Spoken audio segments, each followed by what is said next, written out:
doktor, një profesionist i çfarë do lloj fushi, lirisht mund të thot, në vendin e punës, që mundohet të punoj për ngritjen e imazhit të Islamit, dhe për qenë një shembull shumë i mirë për gjeneratat që vinë, mund t'i thotë hoxhës, Hoxha Efendi, nuk je vetëm ti që punon për Allah. Ai arsimtari në shkollë, i cili e ka marrë detyrën në përkushtim dhe e kupton se që ata fëmijë që i ka janë emanet nga ana e prindërve dhe ai duhet të punojë në maksimum me ato dhe të jetë një shembull i mirë për t'ju mësuar edukatën, moralin e kështu me radhë. Vepra e tij dhe puna e tij është shumë e madhe vëllezër. Një njeri i cili në momentin që i paraqitet një mishteri dhe ka mundësi me e mashtru me i bë dallavere, mirë po, para dallavere si kujtohet premtimi i Allahut, ndërgjegjja dhe karakteri i tij dhe nuk e bën dhe tregon drejt pse është musliman, ky njeri e ka ngrit imazhin e Islamit, fesë Allahu xhalla xhelalu. Dhe ky mund të jetë arsye, mund të jetë shkak shumë i madh se sa thirrja e imamit për miran sejdë Allahu dhul xhelal. Dhe shembuj të tillë çdo njeri prej neve që jemi këtu në krahasim me punën që e bën, nëse e bën për Allah dhe nëse e bën me niyet, njerëzit ta duan Islamin, plotësisht kanë të drejtë thonë, hajde shije punën ne që e bëjmë. Për kënd, për Allah, për pejgamber dhe për yomul kiyame. Andaj Allahu xhalla xhelaluhu kras krejt këtyre vëllezër në surën El Hajj për ta përforcuar këtë çfarë themi, se nuk është e tërë mira u falem une. Vdiq filani ka qenë njëri mirë e filani ju ka fal.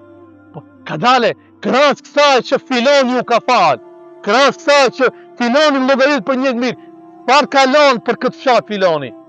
Ki filani çfarë ka bërë për këtë xhamin? Ki filani çfarë shembulli ka kënë kushi? Ki filani si është sjell me fëmijët? Ki filani si është sjell me njerëzit? Për këtij filanit a kanë pas dëm njerëzit e kështu me radhë. Në surën El Hajj Allahu dhul xhelal e shkëput e bën ndarje direkte vëllezër për ta përforcuar këtë çfarë themi ne. Se e mira nuk ka vetëm tek ajo që të falesh edhe të kryesh shtyrat e Islamit. Ja ayyuhalladhina amanu rka'u.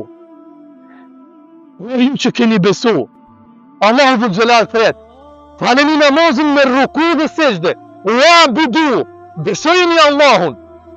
Besojeni Allahun dhe nuk cen drejt la'allakum tuflihun, që të shpëtoni, mirë po mbajeni mend këtë. Përmend një detaj tjetër Allahu dhul xhelal, i cili detaj duhet gjithmonë të na qëndrojnë kokë neve, deri në vdekje, a jemi pjesë e këtij detaji.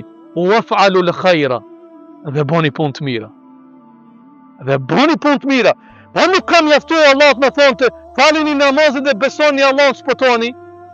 Po, nëse nuk do të ishte kusht për të shpëtuar në yomul kiyame, kryerja e veprave dhe punëve të mira. Po mira nuk po punë e mirë namazi, e po jo nuk ka. Se ti shkon vetë namazi punë e mirë, do të mbaronte me faleni me ruku dhe me sejdë. Por jo, edhe besimi, o abudu, edhe kjo nuk mjafton, në qoftë se rukuja, sejdja, besimi në Allahu dhul xhelal nuk shoqërohet me kryerjen e veprave të mira, e që synimi dhe qëllimi i kryerjes së veprave të mira në këtë pikë, në këtë ajet kush është? Është vëllezër të dashur, sa ta shep khairin shoqëria, sa ta shep khairin vend.